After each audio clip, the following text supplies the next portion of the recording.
Assalamualaikum warahmatullahi wabarakatuh. Alhamdulillahi rabbil alamin.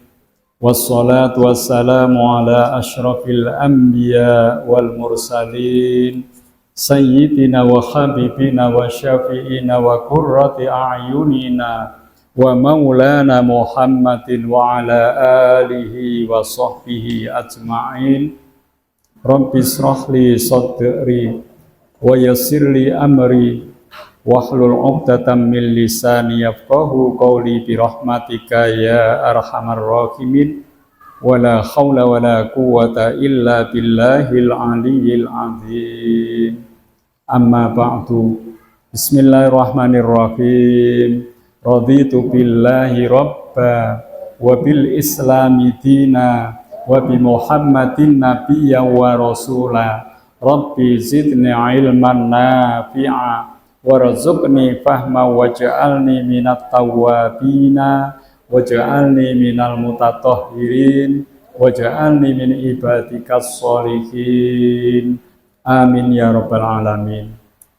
Para ibu lan sederek sedaya, monggo kita lajengaken ngaosipun niki bagian akhir dari keterangan yang panjang, yaitu 4 hal yang dikhawatirkan. Pasal penutup kesimpulan dari tahapan kelima.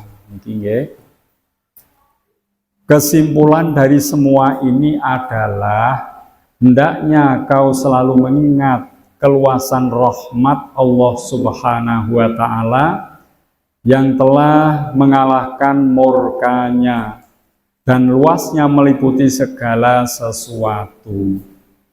Jadi ini ada satu hal, peluang untuk kita semuanya, bahkan tidak ada yang menandingi rahmatnya Allah sangatlah luas. Betapapun kesalahan kita sebagai umat manusia, sebanyak apapun dosa kesalahan kita, tidak akan menandingi luasnya rahmat Allah. Ibarate kula njenengan duwe dosa sak pinten kemawon, menawi kula panjenengan betul-betul menyesali perbuatan dosa itu, memohon ampun kepada Allah, maka semua kesalahan dosa kita akan mendapat ampunan karena luasnya rahmat Allah. Ya. Nah, rahmatnya Allah telah mengalahkan murkanya. Jadi ini dibanding murkanya Allah dengan rahmatnya Allah, lebih luas rahmatnya Allah. Niku peluang kangge kula jenengan, ojo cilik ati, jangan pesimis. Kesalahan seberapapun, kekurangan kita seperti apapun, jika kita menyesalinya, mohon ampun kepada Allah, pasti akan mendapat ampunan. Kemudian hendaklah kau bersyukur bahwa kau telah termasuk dalam umat yang dirahmati dan mulia di sisi Allah, yaitu umat Nabi Muhammad SAW. Niki kedah disyukuri, banyak orang yang telah diberi penjelasan tentang Islam, dakwah Islam telah sampai kepadanya, tapi tidak menyadari akan kebenarannya. Niku. Lah kula panjenengan bagian dari beruntung karena kita jauh dari tempat lahirnya Islam. Kita jauh dari masa lahirnya Islam.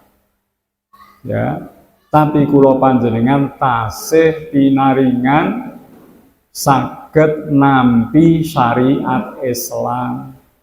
Kula panjenengan menerima ajaran Islam dengan lapang hati. Ini perlu disyukuri, itu karunia yang besar.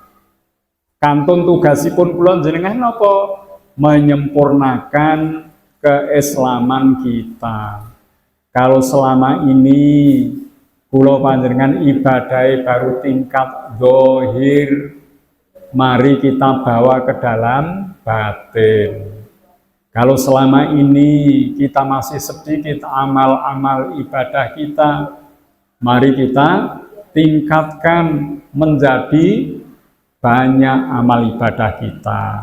Kalau hari ini kita belum melaksanakan perintah-perintahnya Allah dengan sempurna, mari hari demi hari kita punya target.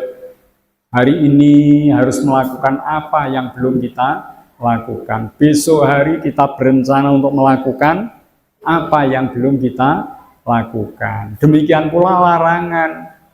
Apa yang dilarang Allah dan Rasul-Nya, mari kita jauhi. Hari demi hari harus punya target. Hari ini kita harus meninggalkan mungkin kesombongan. Besok hari ya, kita meninggalkan sifat riya. Besoknya lagi ya, kita meninggalkan sifat takabur, riya, iri hati. Ya, niki ya. Itu target supaya apa? Kula dengan semakin bertambah umur, semakin menjadi lebih mantap dalam beragama. Itu wujud syukur ngoten niku. Syukurin jenengan kula nggih telah memeluk ajaran Islam seperti itu. Jangan statis. Pokoknya nek wis sholat, wis poso, nggih, infak sedekah nggih mboten nate ditinggal, pun merasa cukup, jangan seperti itu. Monggo dipun bandingke bilih nikmate Gusti Allah ingkang kula njenengan tampi tidak henti-hentinya. Ya. Tidak mungkin kita bisa menghitungnya. Untuk itu mari kita perbanyak dan kita baguskan amal ibadah kita. Lah niku nggih. Niki nomor setunggal ingkang perlu disyukuri niku, rahmatnya Allah lebih luas dibandingkan murkanya Allah. Kula jenengan sangat berkemungkinan akan diampuni segala dosa-dosa kita karena luasnya rahmat Allah. Mula niki monggo ingkang sering taubat dumateng Allah Subhanahu wa taala. Lajeng kala wau ampun kesupen. Yang kedua, kita bersyukur atas karunia kenikmatan kita bisa memeluk ajaran Islam. Lho niku tidak semua orang memiliki keyakinan seperti ini walaupun dakwah telah sampai kepada mereka. Ingatlah pula betapa agung dan mulianya karunia Allah Subhanahu wa taala.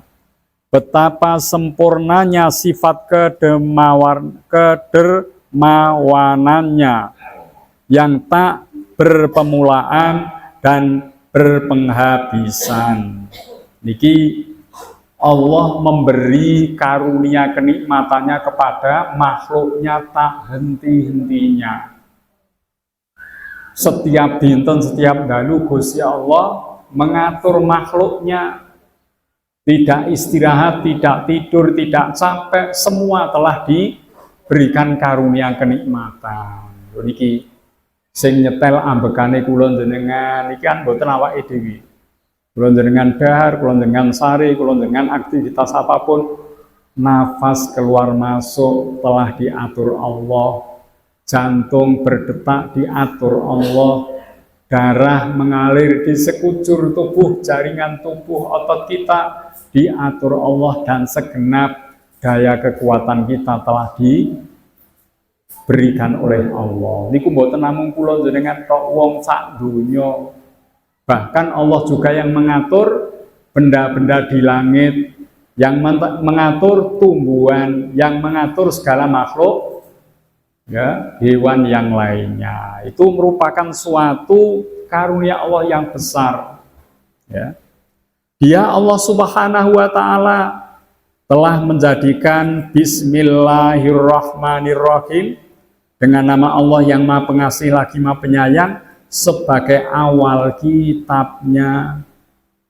Niki penting ya. Kenapa Al-Qur'an diawali dengan basmalah? Ya. Setiap ayat Al-Quran didahului dengan Bismillahirrahmanirrahim kecuali surat At-Taubah atau Al-Baro'ah. Bismillahnya ada di dalam surat An-Naml. Surat An-Naml ya. Yaitu jumlah basmalah di Al-Quran kalau dihitung semuanya 114. Ini rahasia luar biasa. Kenapa Allah memulai kitab sucinya dengan basmalah? Allah ingin memperkenalkan dirinya. Bismillahi, dengan menyebut asma Allah. Jadi Tuhan kita itu Allah. Nek dereng jelas Allah yang bagaimana, diterangkan berikutnya Ar-Rahmanir-Rahim, yang maha pengasih lagi maha penyayang. Sampai mriki mawon kula njenengan wis paham Allah. Contohnya ngeten, matahari terbit dari timur, manusia tidak mengaturnya. Itu adalah wujud rahmannya Allah, kasihnya Allah. Bisa saja Allah tidak menerbitkan matahari, sing muslim maupun non muslim tetap mendapatkan hangatnya sinar matahari, terangnya sinar matahari. Ini karunia Allah. Niku Ar-Rahman ya. Lah nek kula njenengan sing diparingi sinar matahari kok kula njenengan yakin kepada Allah, ibadah kepada Allah, maka tidak hanya Rahman, Ar-Rahman dan Ar-Rahim. Gusti Allah sing maha welas asih. Welas itu sedaya makhluk, asih namung tiang-tiang mukmin. Lah niki nggih niku setunggal. Kula njenengan nggih saged ketemu teman, di tubuhnya teman kita itu ada sifat Rahman Ar-Rahim. Nggih. Jenengan ngaturi kula dobel iki wis sifatnya dengan Rahman, yaitu pengasih. Wah, nanti kalau haus ya, satu kurang ditambah. Niki sifat Rahman ada di sini. Ya, jenengan kersa ngaji ngeten iki. Nggih, nek kula dhewe omong ngeten ora ana jenengan ya tidak sempurna, tidak baik. Wonten jenengan kersa sareng-sareng ngaji, sifat jenengan sudah Ar-Rahman Ar-Rahim. Ya. Ada dua. Mula nek kula njenengan mirsani napa mawon, disitulah ada Ar-Rahman dan Ar-Rahim. Kula saben esuk niku wis nganggur sakniki nyawangi wong lewat Bu Tri Martini. Ana sing nggawa anak isu-isu isih cilik, anak isih turu ya. Mau dititipkan pada seseorang di perumahan, dibawa suami istri bawa anak itu, kemudian dia mulai kerja. Pagi hari banyak ngantar anak sekolah. Ya, ini tidak lain adalah wujud sifat Rahman, sifat Rahim. Ya, dia siapkan generasi untuk mengisi bangsa kita agar tetap jaya. Disiapkan generasinya, dicarikan nafkah untuk mereka, dididik baik-baik mereka supaya menjadi sosok yang beriman, bertakwa kepada Allah. Itu adalah sifat Rahman Rahim. Dados nek kula njenengan saged nerjemahke Ar-Rahman Ar-Rahim dalam kehidupan, kita tidak memandang hina, buruk dari semua yang ada. Dari semua yang ada, meskipun hewan nggih ngoten. Hewan ayam itu memimpin anak-anaknya, dicarikan makanan, diajari mencari makan, diajak ke sana kemari. Hujan diajak dia berlindung. Itu adalah sifat Rahman. Maha pengasihnya Allah ada di hewan itu. Lah niki dados maksudnya apa? Allah mengawali Ar-Rahman Ar-Rahim dalam kitab sucinya, bahwa kitab suci yang tebal 30 juz ini tidak lain adalah perwujudan sifat Rahman Rahimnya Allah. Kula njenengan dikengken salat, kula njenengan dikengken infak sedekah, kula njenengan zikir maca Al-Qur'an supaya apa? Kita selamat dari azab Allah. Niku Rahimnya Allah. Dados ini nek saged mirsani segala sesuatu dengan basmalah ya, itu kita akan takjub, demikian tertibnya Allah telah mengatur alam semesta ini. Niku Kula jenengan nek teng pasar ya Rahman Rahim di sana banyak. Ada pedagang-pedagang dari jauh sudah menyiapkan dagangnya sejak sebelum subuh niku menuju ke sana ya untuk mendekatkan rizki itu kepada kita, sehingga kula jenengan butuh sayuran, butuh lombok, butuh kebutuhan apapun mendekat tidak jauh. Bahkan nek pasar ngeladak isek kaduan nanti dikulak orang didekatkan rumah kita. Niku iya, warung kali mendekat, itulah cara Allah untuk memberikan rizki kepada kita. Itu adalah deretan sifat Rahman. Ya, nek boten wonten ngoten wegah tiyang mriko beto dagangan mriki. Wegah ana pabrik kerupuk, pabrik terasi macam-macam, ya. Ya, sehingga kita tidak akan menikmati karunia Allah yang bermacam-macam jenisnya. Lho niki monggo dipun kulinakake, kula jenengan mirsani napa mawon, lihatlah di situ ada sifat Rahman, Rahim. Anak-anak yang sekolah ini ya, mereka bersedia belajar dengan susah payah agar supaya bisa menggantikan generasi-generasi tua untuk mengisi bangsa negara. Dia telah menerapkan sifat Rahman, kasih sayangnya kepada negeri ini. Ini luar biasa. Nek sempat ngoten kula jenengan tidak ada prasangka buruk. Semua akan dilihat hal yang baik, yang positif. Walaupun itu bukan orang Islam. Meskipun tidak orang Islam, kita melihat dia bisa bernafas, dia bisa berjalan aktivitas, bisa melakukan usaha, itu adalah wujud Rahmannya Allah ada di dalam diri orang itu. Itu adalah cermin dari sifat Rahmannya Allah. Maka jangan benci dia. Minimal di situ kita ditunjukkan sifat Rahmannya Allah. Lah nek terus suwe kok piyambake niku pikantuk hidayah, mau menerima ajaran Islam, di situ terletak Rahimnya Allah. Niku. Terus niki insya Allah nek kula dengan menggunakan basmalah dalam segala hal, kita akan melihat sifat mulia Allah ada di mana-mana. Mulane nek wong makrifat putri tidak harus melihat sosoknya Allah seperti apa, tapi melihat ciptaan-ciptaannya, melihat manusia yang banyak ini sudah merupakan satu cermin adanya Allah, yaitu dengan sifat Rahman dan Rahim. Lan iku nggih kula nggih ngambil pelajaran saking niku. Esuk-esuk Pak Polisi sudah mengatur lalu lintas. Ini adalah sifat Rahmannya. Ya, dia meninggalkan keluarganya ya, dengan debu yang berterbangan, dengan panas terik matahari, dia mengatur supaya manusia ini bisa lancar untuk beraktivitas di jalan raya. Kereta api lewat membawa penumpang banyak, mereka pasti punya tujuan-tujuan baik, ono sing arep kuliah, cari kerja, bersilaturahmi, rekreasi macam-macam. Ya Allah, makhluk jenengan yang terbawa oleh kendaraan ini dengan segala macam kepentingan, ini adalah sifat Rahmanmu telah engkau tunjukkan dalam kehidupan. Niku dados nek saged ngoten tiyang niku saged makrifat. Makrifat mengenal segala sesuatu, tidak ada kecuali semuanya wujud Rahman Rahimnya Allah, disitulah Allah ada. Lah niku nggih. Orang-orang Israel yang memang menjadi pelaku utama dalam Al-Qur'an niku, Israel itu mendominasi loh, sering disebut ya Bani Israila. Nah, sering Bani Israel disebut. Memang dia, Bani Israel adalah sebuah keturunan yang dimuliakan Allah, melebihi dari yang lain pada zamannya.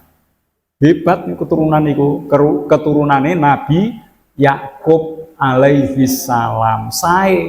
Tapi mergo rumangsa pinter, punya kelebihan. Lah inilah napa sifat sombong muncul, angel diatur.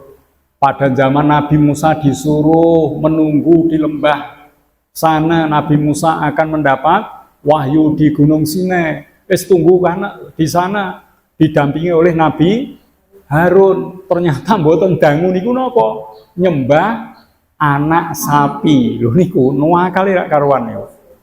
Wis diwanti-wanti saja sampai Nabi Musa marah. Nabi Harun sampai diwelehke. Bagaimana kamu memimpin mereka sampai mereka menyembah sapi? Anak sapi itu. Nah, itu Nabi Harun wis kualan niku nggih. Terus menerus niku tanda bukti kebenaran Allah telah dikirim lewat kitab sucinya dirubah. Lho niku kok ora nakal ngoten niku. Ya. Sukanya memerangi kaum muslimin sepanjang hidup dia menjadi peran utama untuk melawan kaum muslimin. Ya, karena dia tidak menerima kebenaran ajaran Islam. Menurut mereka Nabi Rasul harus dari kalangan Bani Israel. Tapi Islam ini nyempal pancen keturunannya dari Nabi Ismail alaihi salam, bukan dari Nabi Ishak. Kalau Nabi Ishak Israel. Ya. Kenapa di Palestina, di Israel terjadi konflik seperti itu? Ini setunggal memang itu sudah diskenario Allah. Dulu Israel itu nggak punya tanah kelahiran. Akhirnya nek gelem iman kanthi sae bertakwa dengan Allah diwarisilah bumi ya sekarang dikenal Palestina. Tapi dek ne ora gelem iman, ora gelem takwa sehingga itu bukan haknya. Tapi dia hanya mengambil inilah bumi yang dijanjikan Tuhan untuk mereka. Tapi tidak diambil iman dan takwa sebagai syarat. Nah, itu akhirnya dia ya meminta wilayah itu lewat ya Inggris yang diberi kewenangan untuk mengatur ya Palestina dan sekitarnya saat itu. Dan ini kan itu pembagian wilayah setelah Perang Dunia nih, nggih. Ada yang Portugis, Prancis dia punya wilayah tertentu lah. Inggris termasuk bagian ini. Mesir, Arab, niku Palestina itu sing ngatur Inggris. Sehingga dia minta, ya boleh kamu hanya tempat tinggal saja. Pertama begitu. Tempat tinggal yang sifatnya tidak permanen. Tapi akhirnya mereka mengajak banyak kawan temannya di negara lain untuk mendirikan namanya Zionis. Ya. Di situ akhirnya meluaskan wilayah. Akhirnya orang-orang Palestina digusur genosida karena dia merasa itu adalah bumi yang diwariskan Allah untuknya. Ya. Syaratnya mboten dilakoni. Wong dulunya disuruh masuk ke tempat itu dia nggak mau. Kami takut penduduknya kuat-kuat. Masuklah dengan merunduk, bahkan ada gapura itu disuruh dengan merunduk. Dia takut. Nek ora dikancani Nabi Musa takut. Nah, itu ceritanya zaman riyen kados ngoten niku. Jadi ini memang sudah skenario wong dunia itu nek wonge apik kabeh ya. Kita yang mukmin ini kurang ujiannya, mulane ana sing kaya ngono supaya menjadi ujian bagi kita. Palestina digenosida, apakah kita peduli? Itu termasuk ujian. Nek kula njenengan wis karep-karepe negara iki sing penting nggonku aman, apik, berarti njenengan kula tergolong orang yang rendah kepeduliannya. Lho niku diuji Gusti Allah kula njenengan. Paling boten kula njenengan ya Ismail ndongake. Nah, paling boten niku. Ada kepedulian kita, kasihan saudara kita mendapat penderitaan seperti itu, kasihan. Nah ini minimal itu. Jadi kasus seperti itu memang telah di skenario Allah juga berfungsi untuk menguji keimanan kita semuanya. Ada sebagian negara Muslim ya yang besar tidak menaruh perhatian sama sekali tentang kasus itu. Ngoten niku nggih. Terus niki nggih banyak hal budaya seperti itu untuk dikaji dari sudut pandang yang bermacam-macam sehingga intinya Ya, dunia itu memang tidak dihuni hanya orang yang baik saja. Ya, sebagai napa niku pasangannya ada negara-negara yang aman sentosa, adil bijaksana pemimpinnya, sementara yang lain ada yang tidak seperti itu. Nah, perbedaan ini maksudnya apa? Ya kula njenengan diuji untuk apakah kita ada kepedulian atau tidak. Kaya miskin juga seperti itu. Ya. Kenapa Allah tidak menjadikan semua orang kaya, semua kebutuhannya tercukupi sehingga hidup nyaman? Tidak seperti itu. Maka Allah dalam surat Al-Baqarah, ya, niku ayati kula kesupen Budia, a'udzubillahi minasyaitonirrajim. Walana beluwannakum bisyai'im minal khaufi wal ju'i wa naqsi minal amwali wal anfus was samarat wa basyirish shabirin. Walana beluwannakum, dan sungguh aku akan mengujimu. Gusti Allah wis menyatakan itu. Bisyai'in, dengan sesuatu, minal khaufi, dari rasa takut, wal ju'i, lapar, ya. Wanaksi minal amwal, kurangnya harta, wasamarot, buah-buahan, ya, wal angkus, dan jiwa, wabasyiris sobirin, beri kabar gembira kepada orang yang sabar. Ayat Al-Baqarah 155 itu ya. Lah nek Gusti Allah kok ndadekne alam semuanya sejahtera apik kabeh, ayat ini ora berlaku akhirnya. Wong niku wis ana ning Lauhil Mahfuz biyen-biyen wis ana ayat ini. Memang Allah akan menciptakan seperti ini sehingga manusia teruji mana makhluknya Allah yang baik akan tampak jelas, mana makhluknya Allah sing ora apik jelas dengan itu semua. Niku nggih. Terus niki monggo nggih diamalke bismillah niku nggih.